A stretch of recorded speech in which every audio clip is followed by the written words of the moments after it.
Поздрав, драги мои, добрододовте во уште едно мое ново видео. Денес во ова видео ќе разговараме на една тема наречена љубов и поддршка. Колку е љубовта битна и како таа нас ни помага да го живееме животот онака како што би рекле нормално. Што љубовта представува поточно за еден човек и колку е важна поддршката од онаа личност која ние ја сакаме. Па да започнем. Јас во многу наврати во мојот живот имав кажано дека за еден човек е најбитно да има друг човек, друга личност, која ќе го сака, ќе го поддржува и ќе го мотивира. Со самото тоа, кога ние имаме некој човек кој нас не сака, ни пружа, нели, веќе кажаната, огромна поддршка, не мотивира да ги правиме работите со поголема самодоверба и да целиме кон целта, онака па скоро бестрашни. Постојат многу луѓе кои се срекно заљубени и имаат вистинска љубов, но постојат и оние кои живеат во заблуда дека она што моментално го поседуваат е онаа вистинска љубов. Вистинската љубов не се мери со зборови, во ниеден случај не се мери со зборови, се мери со дела, со прекумерна грижа и добрина која ние ќе му ја посветиме на некоја личност или некој ќе ни ја посвети нам. Љубовта е едно прекрасно чувство кое навистина не боли и самиот Бог кажал дека љубовта не боли, но жртвата за незе и така која е болна, но кога за некого вистински се жртвуваш и посакуваш таа личност да има све најдобро, тогаш не ни приметуваш дека сега ли најдобро брчат. Тогаш и не приметуваш дека навистина нешто те боли. Јас во животот сум имала искуство со повеќе различни типови на љубов, каде што за секој засебен партнер мислиш дека тој е оној правиот. Но што кога навистина ќе се појави оној кој е прав, кој е вистински? Што се променува? Се променува првенствено начинот на гледање на тоа каква уствари љубовта е и каква треба да изгледа. Кога некој се грижи за тебе, своето време го остава буквално да биде твое време, кога не му е проблем и не му е тешко да направи ништо за тебе, кога повеќе се бори за тебе, него ли за самиот себе, е тогаш што е жртва на љубовта. И тоа е вистинска љубов. Јас во мојот случај денес имам таков човек до себе и сум горда на самата себе и благодарна на Господ, бидејќи сум дошла до оној степен во својот живот да бидам успешна на полето љубов и да не се грижам за тоа навечер кога ќе легнам дали тој ќе отиде да направи нешто, дали ќе бидам изневерена во било каква смисла на тој збор, дали ќе бидам повредена, дали ќе бидам изманипулирана, дали ќе бидам оставена. Јас навистина не се грижам за овие работи и сум среќна. Повторно ќе напоменам благодарна на Бог, бидејќи во ни еден момент од мојата досегашна врска јас не сум почувствувала потреба да се посомневам во својот партнер. Што кога ние се сомневаме во нашите партнери? Тогаш тоа значи дека она врска, она линија поточно на врската помеѓу доброто и злото почнала да се ниша, да се клати и дошла до една толку тенка линија каде што во секој момент може тоа да се скини и да пресече. И ние имаме сомнежи. Кога ние чувствуваме сомнеж према некого или некој чувствува сомнеж према нас, тоа не може да биде вистинско и не може да биде право. Ние во тугите очи сме оставиле доволно простор за тој некој да се сомнева во нас, како и обратно. Некој оставил доволно простор во нашите очи за ние да се сомневаме во него. Сомнешта е една од најлошите работи кои ја убива љубовта, како и љубомората. Кога еден човек се сомнева, има во себе љубомора, тогаш тој човек запаѓа во очај. и својот партнер почнува да го гледа со сосема поинакви очи, со очи на бес, со очи на двоумење, со очи на разочараност. И тука онаа прекрасна идилична бајка почнува да се претвара во затвор. Почнува да се претвара во затвор така што едниот од двајцата партнери почнува повеќе да ги тегне конците кон себе и да се труди да биде водичот на врската, како не би го изгубил својот партнер. Што поента, што ќар имаме ние доколку се трудиме некој да го задржиме блиску до нас? Со сила убавите работи не може да се случат, ниту пак убавите работи да ги задржиме за себе. Со сила може да дојде до тоа да, двете страни се оддалечат едни од други и да заврши таа комуникација, таа врска на еден лош и неубав начин. Кога веќе ние не чувствуваме доволно доверба во нашиот партнер, тоа е најдобро да седнеме и да му кажеме, доколку гледаме дека од другата страна не постои доволно разбирање, компромис или даден добар одговор за нашиот проблем и нашето прашање, тогаш е најдобро да се постави оној господински чекор, а тоа е да станеме и да заминеме без да погледнеме назад и да не сме повредени.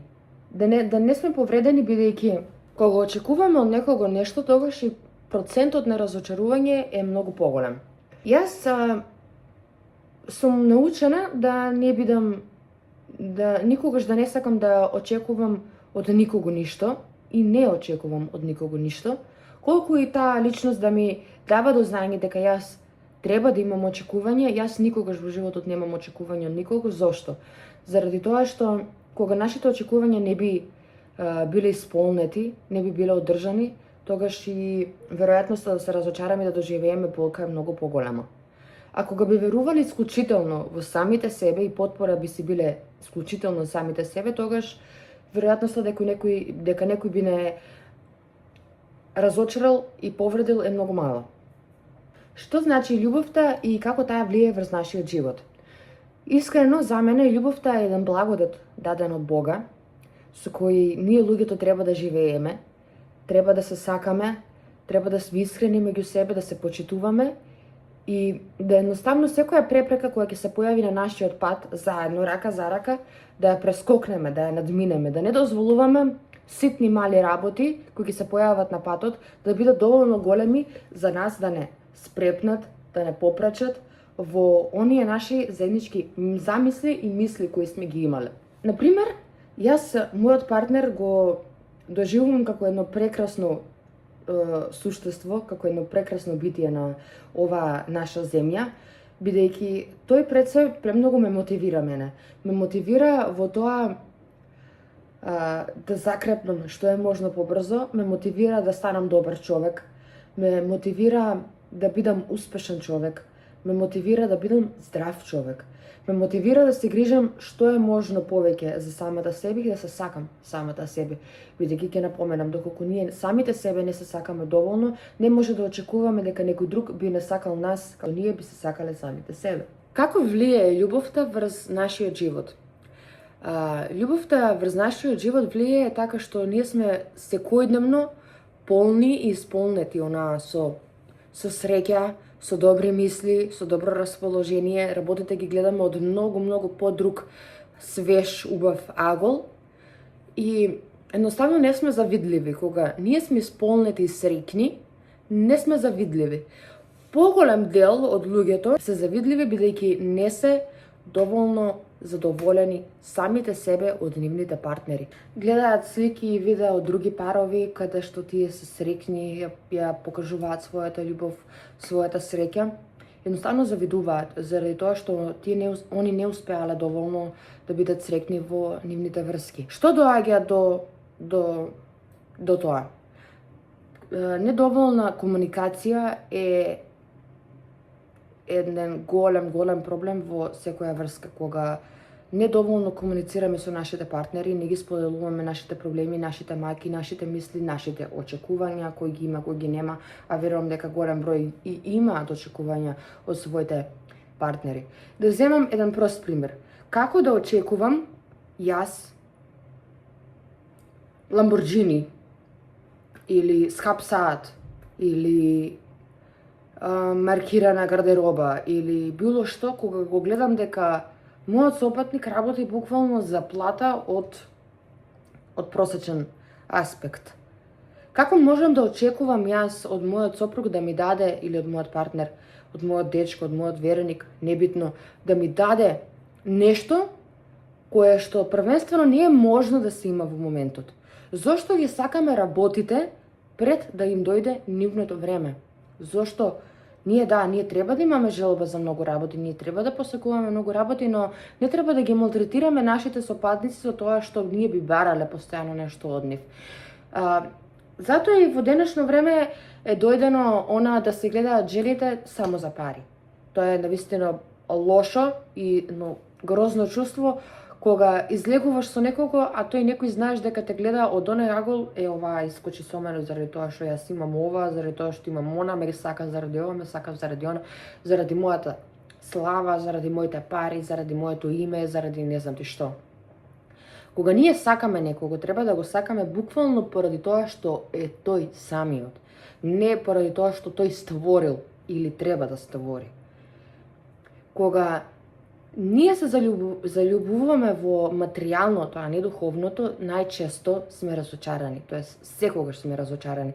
Фала му на Бога, па до сега не сум била заљубена во материјалното, бидејќи јас од мало дете желба ми било да имам некого со кој би створила се, а не тој некој веќе да има створено се. Каква улога би имала јас во неговиот живот тогаш? Каква улога би имала јас во неговиот живот? Кога би му било тешко, кога бил никој, кога немал ништо, го бодрел кој? Се бодрел самиот себе. И сега сум дошла јас да му кажам дека тоа е што? Што ќе сум му јас веќе неуспешен и остварен човек? На оној човек кој сака да биде успешен човек и остварен човек, му е најбитна поддршка.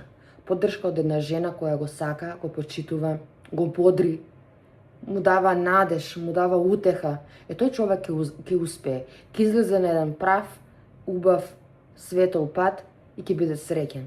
Исто како што и ние, кога би сакале да успееме, би ни требало до нас да постои особа, да постои личност која ќе не бодри, мотивира, турка напред само со неговото добро срце, добри мисли и добри зборови.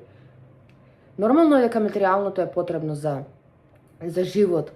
Нормално дека материјалното е потребно за преживување, едноставно, не само во денешниот свет, општо од секогаш парите биле потребни за преживување, но не и за искористување, но не и за задоволување на апсолутно секоја потреба која нас ќе ни падне на памет. Колку сме поскромни, толку ќе бидеме повеќе наградени. Ќе бидеме повеќе наградени од Бога.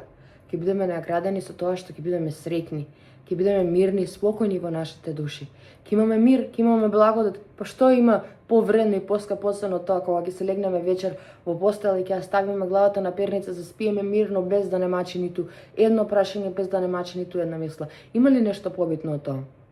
Јас сметам дека нема, а за сето тоа е благодарна љубовта.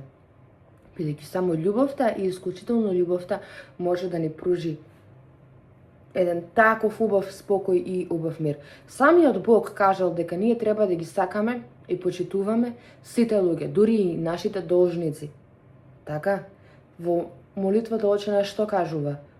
Господи, прости ми ги гревовите како што ние им простеваме на нашите должници. Така, ние треба да простуваме секому и никого да не гледаме подоко. Не замеруваме трската во нечие око, а не дајќи ја гредата во нашето око.